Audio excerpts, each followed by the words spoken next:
Hello, I'm David Barton. For many years now, I've studied and documented the often forgotten and untold story of our nation's rich religious heritage.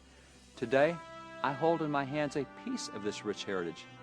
These original sermons, more than 2 centuries old and representative of thousands others just like them, are known by historians as election sermons.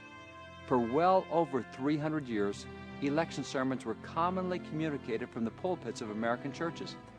They encouraged people of faith to raise their voice at election time in support of biblical standards and religious freedoms in our government.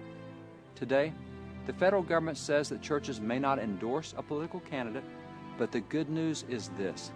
Despite all the changes, church leaders still have the freedom to address their congregation on biblical values and how they can and should be upheld in our nation's government. And of course, church leaders can encourage people of faith to take part in their most important responsibility as an American citizen, to vote in every election.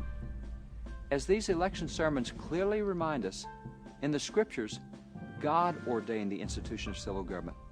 And it's the Bible that provides us with clear guidance about electing God-fearing leaders of moral character and wise judgment. In fact, it's our duty as Christians to elect such leaders. For Proverbs 29:2 tells us that when the righteous rule, the people rejoice, but when the wicked rule, the people groan. Or to put it simply, when people of faith elect God-honoring representatives in government, all of America benefits. As Christians, we must take this to heart and vote in the coming election. Gratefully, in recent years we've seen slow but steady progress not only in protecting traditional biblical moral values in public policy, but even in advancing them throughout the culture. But as you know, there are still several key issues at stake, and the leaders we select in this election will affect the future of issues such as traditional marriage, the protection of unborn human life, and the right of public religious expression, just to name a few.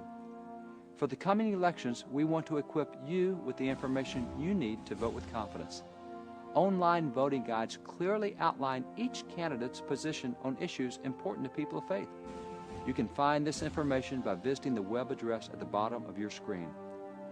I encourage everyone to vote in this election, and in every election, whether federal or state or local.